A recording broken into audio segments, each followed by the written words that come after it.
Hey everybody, I'm Bella Deadwood, and welcome to part 4 of 6 in the 2015 Halloween special. In the last episode, I talked about how excited I was for this particular one, and the reason for that is, it's going to have some of my favorite creepypastas. I'm still battling that cold from yesterday, but that's not going to stop me from uploading this video for you guys. And now that I'm done rambling, here are 5 creepypastas for you to enjoy.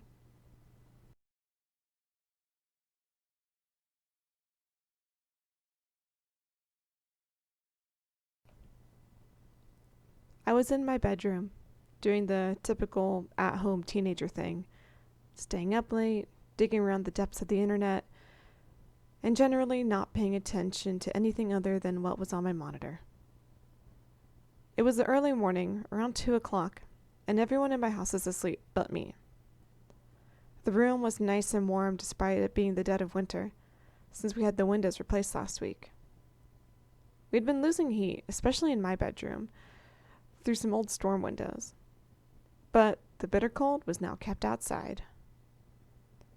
I don't remember what I was doing. I think in the terror that consumed me, I must have forgotten.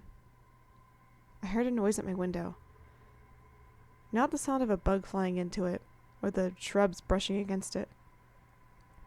No. This was an odd noise. A thumping sound. Something I had never heard before. I didn't think anything of it initially.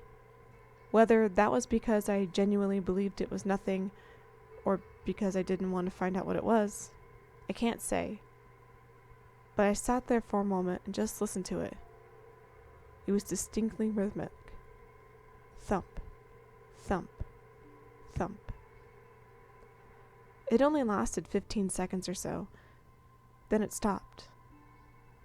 I shuddered, but shrugged it off, and after spending another hour or two browsing and consciously not looking toward the window, I turned my computer off and fell into an easy but uneventful sleep. This morning, after the sun had been up for a few hours, and the things that go bump in the night were doing whatever they do during the daylight hours, I walked to my window and spent a few minutes trying to replicate the sound I had heard. I tapped the window, bumped it with some soft objects, even locked and unlocked it, but I couldn't for the life of me figure out what had made that sound. Nothing I did was even close. I figured that the event had been a fluke, and the day was normal, until this evening. My dad arrived home from work at the usual time and decided that the house was too stuffy, so he came into my room and went to open the window. We're in Texas, so winter evenings are sometimes very comfortable, as was the case today. Never in my life, before that moment, have I genuinely wished to be deaf. My dad forgot to unlock the window before trying to open it, and when he pulled it up, it produced the same noise I heard last night. My window only has handles on the inside.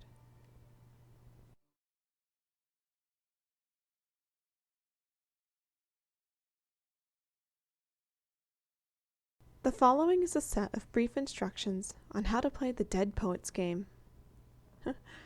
Most of you have probably never heard of this ancient phenomenon that circled around England in the late 1800s during the Industrial Revolution. This practice can still be used by certain people, but I must warn you that what you will partake in is extremely dangerous. You must follow all instructions perfectly, or else your life will forever be endangered. Now, you might be asking yourselves, what is the Dead Poets game? In the late 1800s, stories of ghosts and goblins were circling all throughout Northern Europe. Everybody only thought of these spirits as mere fairy tales. It was, of course, all too true when one night at the London Theatre, someone performed this exact game in front of a large audience. This man was a psychic who was mostly renowned for his unbelievable talent of precognition. Alexander Kingsley was his name. He mostly performed magic tricks and various other acts of illusion that even I can't figure out. One of which was when he seemingly cut off his own foot and then reattached it in only 60 seconds. Of course, I'm just getting sidetracked. With the craze of the ghosts and demons becoming famous throughout the world, Alex used this to his advantage. He was going to play a little game that he had heard of and wanted to test out if it was real or not. The items needed are a candle, 2 glasses of wine, a table, and 2 chairs. You'll see why later. Alexander heard the tales of what would happen if he played the game, and thought it would be a good idea in order to bring in profit. You see, at the time, his tricks had, well, gotten a little stale, if you know what I mean. The idea of actually summoning a ghost on stage was the perfect idea to reel in a crowd. Soon, posters and advertisements were plastered all across London. Come and see the mysterious Ace, for tonight at 8 o'clock he will summon the undead from their peaceful slumber. Come and see for yourself at the London Theatre House. Of course, this was back when literally everyone was a gullible idiot. Although, nothing has really changed now, has it? At that very night, Alexander, or Ace, was going to perform the game improperly. He wasn't acquainted with the key rules one has to follow. 1. You have to be alone. 2. You have to do it in the place of where someone has died. 3. You have to take everything seriously. Alex was disrespecting these rules to the core, and in punishment for not following these rules are, well, you'll see later. The setup you have to follow is that you have to be in the vicinity of where someone had recently passed away. In fact, you need to place your table on the exact place in which they had died. You need to put your chair where the victim's head was pointing, and the other where the legs were. It also matters who died. It needs to be the body of a poet, hence the name. A poet can also be described as a calm, well-spoken, and nice soul. So if your husband was a very humble and collected person, then you can play this game. The reason for this is because when you'll contact the spirit, it'll often take the shape of a soul trapped in that area. If you want to have a nice conversation with the spirit, you wouldn't want it to take the shape of a demon, now would you? This brings us to the first rule. Be alone. If you aren't alone, then the spirit may possess the poor soul who didn't sit down in the head chair, as I call it. And trust me, it is very hard to save a soul from this fate. If the other person gets possessed, the ghost will have full control over the body. Sometimes, if it's a demon, then your friend may do unspeakable things to you and anyone around him or her. The same rules apply if you don't sit down in the head chair, or if you don't have the table placed in the right spot. If you're like me, at this point you've probably predicted the fate of Alexander and his audience. But trust me when I say this, not following the rule in which you're supposed to act in a sensible manner is the worst one of them all. And poor Alex was a 19th century magician with brightly flamboyant colors for clothes. Not following this could haunt you for the rest of your days. But the fact that Alex was breaking all of these rules was even worse. To properly play, you must lock yourself in the room, closing all the blinds, and be sure to do it at night. No light must be in the room at this time, except for the faint flickers of light emanating from the candle that you need to place on the table. Take out the 2 wine glasses and pour both glasses with the alcohol of your choosing. This symbolizes a peace offering to the spirit, showing that you mean no harm to him or her. I should remind you that you must have no form of technology inside the room. Also, you must make sure that you have no way of contacting anyone else in the outside world. To start, you must call to the spirit that you mean no harm to them. You pour their glass and raise your own, and take a sip. If you have done this correctly, after lowering your glass, there will be someone sitting across from you. At this point, you must not display any signs of fear in your voice or your facial expressions. You must not provoke the spirit in any way. You must act sensible. To start the game, you must say, "I wish to start a match." The ghost will usually nod and raise the glass. The spirit will be taking the appearance and personality of the deceased body of your choosing. Remember that you must treat this spirit as if it is actually the body in the room. If you don't, then you will be met with weird looks and eventual frustration and anger. Of course, nobody in their right mind would want to mess with a ghost. To play, you have to say what letter you want to be, either A or B. To say it, you must say, "I strip you of the letter." Say your letter. If done properly, the spirit will take another sip. I should remind you that every time the entity takes a drink, you must too, for this will be your timer. When both glasses are empty, the spirit will leave. If both glasses are uneven, the spirit will not leave until you have finished. Now again, you might be thinking to yourself, "This isn't so hard. All I have to do to finish is to finish drinking, and then he or she leaves. What's the big deal?" Well, I can certainly tell you that you would want to spend as much time away from the spirit as possible. This creature is purposely trying to get you drunk so that you can reveal your deepest, darkest secrets. It can find out about your personal life, your job, your family, your relationships, etc. This is just a way so that the spirit can enter your mind and slowly dissolve it. Just by choosing choice words, it can cause some people to commit suicide. Some entities have powers and abilities that we are yet to fully understand. Angering, pleasing, or agitating a spirit like this can have dire consequences. The game plays like this. Player A will ask a question, and player B will have to answer it. After the spirit answers, it will take a sip. Then the letters will alternate. Then you will be player B. The spirit will ask a question and then take a sip. You can ask any question you want, and so can he or she. You keep alternating until you both run out of wine. When this happens, whoever is player A when the wine runs out automatically wins the game. If you win, the spirit will raise his or her glass and walk into the shadows. Remain seated even when he's returned to his rightful place. Blow out the candle, turn on the lights, and exit the room. It sounds relatively easy, doesn't it?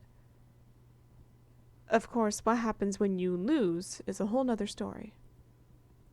If you lose, then the spirit will blow out the candle. Turning on the light is probably the best defense mechanism against the spirit. Ghosts aren't drawn to light and will often avoid it. Still, that doesn't mean you're safe. The spirit may start following you through your life. Every time you go into a dark room, you'll see it just out of the corner of your eye. Whenever you look into a mirror, you'll see it standing right behind you. It'll stalk you and hunt you down until you finally muster up the courage to say these words. Soul is yours. It is yours to do business with. If you say this successfully, then you will black out. You will wake up in a room similar to your own, except darker and stranger. There's no doors or windows, just a bed. The spirit now has your soul, and it can choose to do whatever it wants with your body. Think of this strange realm as a sort of waiting room. As soon as someone else wants to play, you will be summoned and be forced to play. If you lose, then you will be forced back into that room, and you will have to wait again. Sounds pretty fucking easy, doesn't it? Usually, you're the only person in this dimension, and until you are summoned, no one else can enter. A year before the phenomenon had spread to England and made popularized by Alex, A violent prisoner named Pierre played the game, using the dead body area of his unlucky cellmate. He had heard of this game and had heard of the effects. He thought if he lost and was summoned in somewhere like England, he would be able to make his escape from life imprisonment. So, locked up in this French prison, he performed the game. He purposely lost, not knowing how horrible his fate actually was. He spent a whole year in his hellish prison, screaming in agony, banging on the concrete walls as he got no response from anyone or anything. He went insane. He became the very definition of a demon. He wasn't able to form sentences. He couldn't self-harm. He couldn't think straight. And all he could think of was leaving that hellhole. Then, one cold November night, Alexander released the demon from his cell. With no real way of a human form, and with an overwhelming audience of bodies to possess, Pierre could not control himself. He was transformed into his natural body, except he had aged exponentially. He stank of feces and urine. His clothes were tattered and worn out, and he was screaming like a rabid dog. He was foaming from the mouth. He attacked Alex and took his body. Pierre had become Alex. He ran out of the theater. Crowds were running after him, some calling him a genius, and others calling him a monster. Alexander automatically lost the game. He didn't follow the rules, and thus his fate had befallen him. And so, if you've learned anything from this, do not take the risk by playing this game. It will ruin you. It will destroy you. It will dismantle the very fabric of your world. If you do choose to play this game, I suggest playing alone.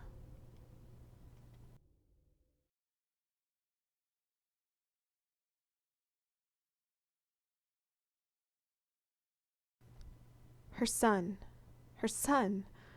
Oh, he was the best one in the world, she knew. She had a few, and had known others. She could see and hear, not senile yet. She had her senses. She loved him. He's so good, she said, almost purring satisfaction, while slurping tea in hands still steady enough not to spill into the saucer. "Shut up muttering, woman," said her husband, an automatic snap, like a leg-hold trap buried in leaves. Couldn't resist catching her words, teeth digging in and weakening them. So she just nodded while he read the newspaper. She smiled, let words run through her head instead of from wrinkled lips and across the cracked lino surface to his hairy ears. Best son in the world? Maybe best listener in the world was more accurate. He never made her shut up. These words in her, they always welled up and had to spill out. That good son. He let her speak. He didn't stop her as words flooded out, crimson and shining and alive. Yes, old woman nonsense, her husband might call it. But words must flow. Mouths are cuts in our faces, aren't they? Blood flows. It has to. Her son was a lifeline. She looked at the clock. Lovely, big grandfather clock. Dark, stiff wood that perseveres, keeps on ticking and talking. Feet darkened from years of mopping. Only a few minutes now. Oh, her boy. Of course, it's natural that sometimes when you're talking, your child seems distracted a bit. Momentary thoughtlessness crossing a face, as if they're not really listening, just making the noises. You can't hold it against them. Times when they're not really there, bound to be. Still, a good listener, the best of all her sons. The clock would chime the hour soon. She was excited. She wanted to say so. She slurped cold, sweet tea instead, noticing the taste less than the moisture of it, and watched her husband over the delicate cup's rim. He shook the paper dismissively. He hated crinkles in it. Crinkles and wrinkles. Yet he was so frinkle-frowny, grumpy puss. Oh, she wanted to call him that. Quick, another sip of tea. Drain the dregs. The clock gave a ting. Such music in one note. Not too eager. Can't be. He'd say no just to be stubborn, old frowny face. Wait. Calm the hands. Count. 1, 2, 3. I'll go and feed him, she said. I finished my tea. He stared at her, pierced her. Those murky gray eyes weren't soft, they were hard. They could see every detail. Could he perceive the trembling excitement inside? Would he crush it with hammer words? Bludgeon her enthusiasm into submission? Oh, unbearable if... Okay, he muttered, returning to the printed words with another rustle of the paper. Soup. He shouldn't have solids. I know, she said, pretending to chide, and moving before he changed his mind. As she warmed the soup, she felt safe to hum part of a song. Her husband wouldn't hear it from the parlor. The sweet, sweet words rose and fell on her mind, a natural pulse to flow with the notes. Hush, little baby, don't say a word. Mommy's going to buy you a mockingbird. The soup was warm now. She had sprinkled some of the powder they kept in an Old Spice jar onto the top, stirring it in until dissolved. Oh, son, best of all her children, she would tell him. She would sing to him. Oh, baby. She unbolted the cellar door and balanced the tray in one arm, while she switched the light on. It really needed a clean, she thought, eyeing up cobwebs and coal dust. Baby didn't mind, though. She took each step down carefully, a smell of damp tickling her nostrils. God wanted people to have children. The priest says so. She knew anyway. It was obvious. The shops full of baby things. Children on the TV during the rare times her husband could put up with the noise. The government helping families out with money and nice laws. Oh yes, everyone knew. Children were from God. Praise God. He gave her another son, the best of all sons. He listened. She opened the door to the fire room and saw her son, lovely son, squatting near the crunchy coal pile. He tried to stand because he was well-mannered, but the chain stopped him moving much. So good. And he made noises, but without a tongue they were quiet ones. Now it was healing, like the ragged calf wound. She began to talk, to tell him everything, and maybe his eyes glazed a bit. Not tears, no. He was a good son.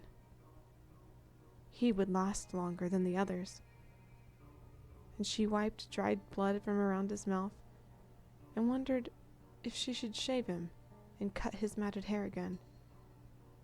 And she sang to him, Hush, little baby, don't say a word.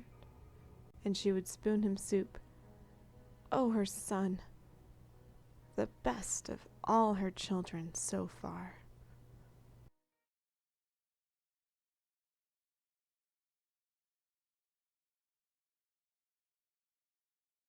Stepping through the doorway, I had to hold up a hand to cover my eyes.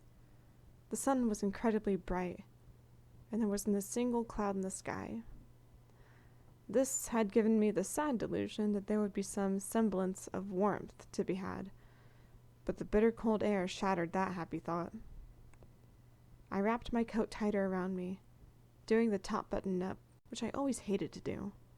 It brought on feelings of claustrophobia, probably linked to the fact that it constricted my neck ever so slightly. My shoes hit the tarmac, and I began to walk out into the playground, a line of excitable children following me out before dispersing among the play equipment.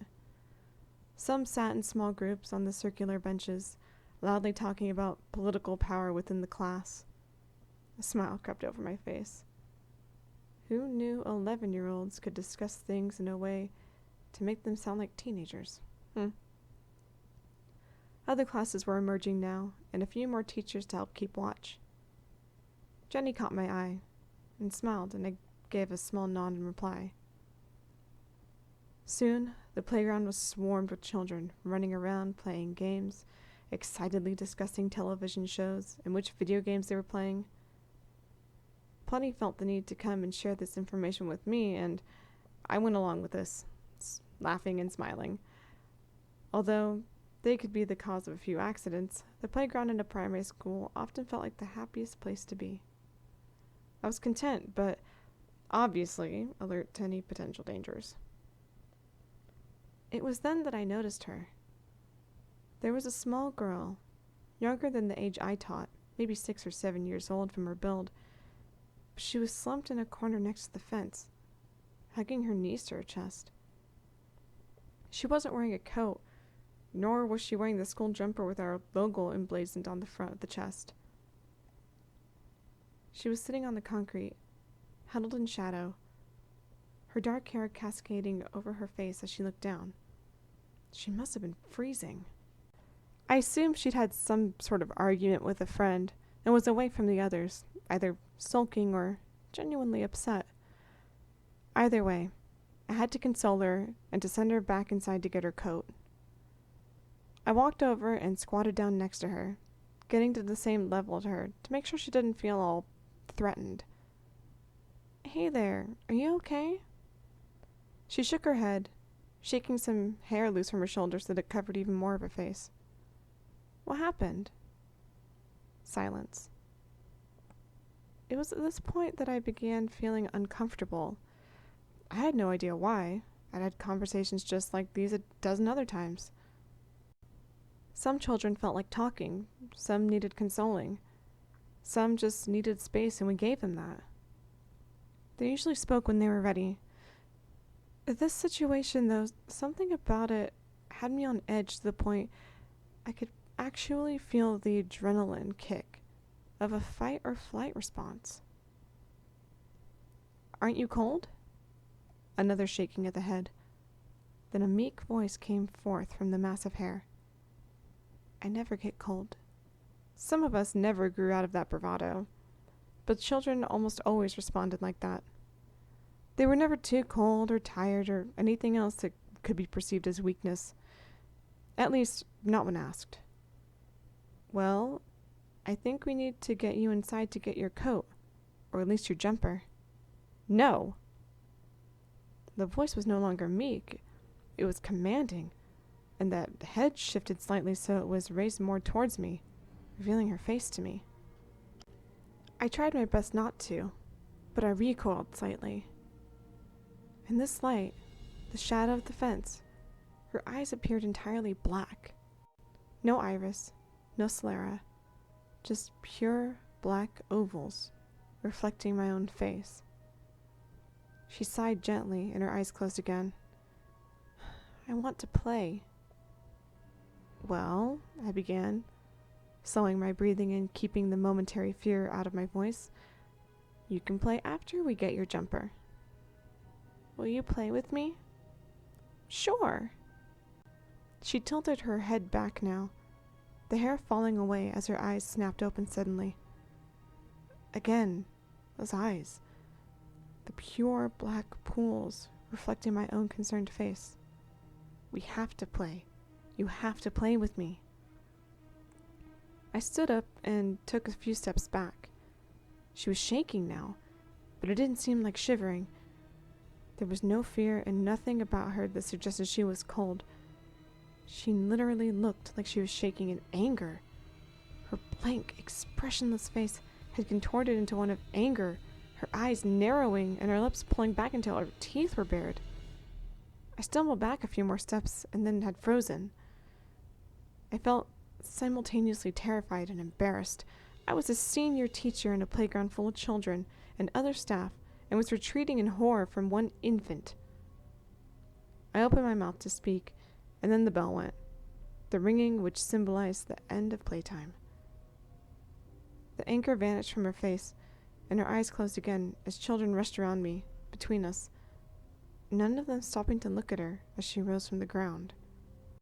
I found my feet and walked towards where my own class was lining up. My eyes locked on her as she stood upright, and once more, I was shown the darkness behind her eyelids as they opened.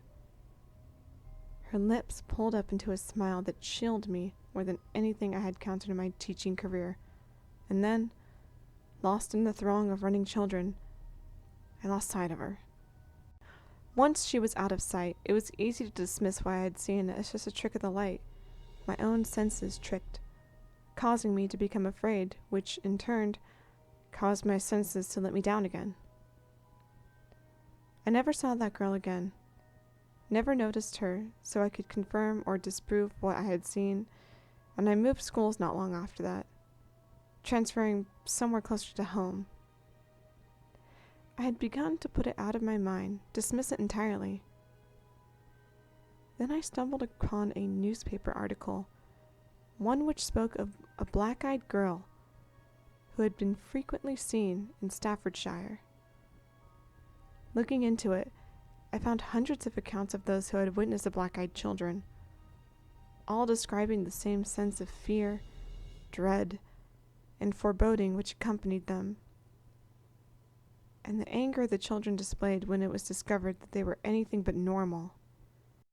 Apparently, most of these involved these black-eyed children asking to come into your home, saying they need help, or coming up to your car begging for a ride.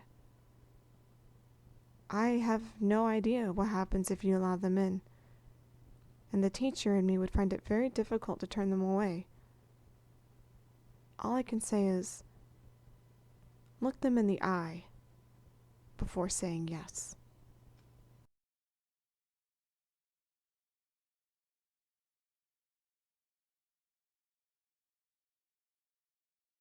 Still no messages on my phone. I guess he wasn't going to call me back after all. I can't really blame him. Maybe I came on a bit too fast yesterday. I noticed him long before he noticed me. His shiny black hair and unnatural blue eyes. I wasn't the only one watching him. That's for sure. His movements were elegant in a boyish way. And his smile. I would die for that smile. Still no messages. I thought about calling him. Maybe apologize for going too fast yesterday. I'm a coward, I know. But I just couldn't bring myself to dial his number. Besides, he'd promised he'd contact me when he's ready. So I'll wait. I'm patient. I know. I'll just casually stroll past his house, just to see if he's home. Maybe he's out. That would explain why he couldn't call me yet. He only lives half an hour away anyway. Maybe he's shy and is scared to call me. Silly boy. I'll go to him and tell him that he doesn't have to be scared. That I don't mind if he needs time. He lives pretty secluded in a farm on the outskirts of town. I can hear the sheep in the stables as I approach. My heart skips when I see there's lights burning inside. He must be there. He told me yesterday his parents would be gone for the weekend. They left him to look after the sheep for those days. Poor baby. That must be hard work. He was probably just too busy to call me. I'll have to stay here until his parents come back and help him take care of all those sheep. I knock on the door, but he doesn't answer. Maybe he fell asleep. The thought of his beautiful face, even more softened by sleep, makes me smile. I try the door. It's unlocked. There's hardly any crime around here, so I guess locking the door isn't needed. I try to be as quiet as possible as I sneak through the house. I want to surprise him. I cringe at every creak the stairs make as I climb them. Finally, I've reached the bedroom, and I carefully open the door. There he is, lying in bed as I thought. I quietly switch on the nightlight on his desk so I can see his face. His blue eyes are open, staring into space, and his whole face is one bloody mess. His cheeks have been carved, the skin mostly removed and hanging loose on the sides of his face. He's missing his fingernails. They're laid out on the bed, carefully arranged. On his bare chest, words are carved. I look at him, my hands covering my mouth. He's still the same as I left him yesterday.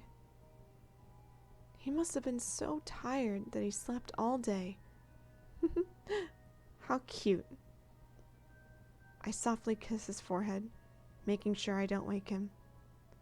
Then, I write another message below the one on his chest, letting him know I'm here when he needs me. I leave the room, heading back outside. I think it's time for the sheep to go to sleep. And tomorrow, I'll introduce myself to his parents. I'm sure they'll love me too. Hey everybody, I'm Bella Deadwood, and thank you for watching this video. I've noticed that in the first couple ones, I was saying that they'd be about 15 minutes long. And then I look at the timestamp at this one and think, maybe not. Anyway, I know I don't do a whole lot of creepypastas, so if this is something that you end up liking, I'll be sure to do more of them in the future, and not just for specials. Tomorrow's video is probably going to be uploaded a little later than I would like. But I'm going to get it up as early as I can, and I'm going to apologize now if that ends up being sometime at night. I know that's pretty standard for my regular videos, my Sunday videos, but I was really hoping I'd be able to get everything up in the morning for the specials. So again, I'm really sorry about that, but it will be up tomorrow. So until then, guys, I'll leave you with your nightmares. Have a great night.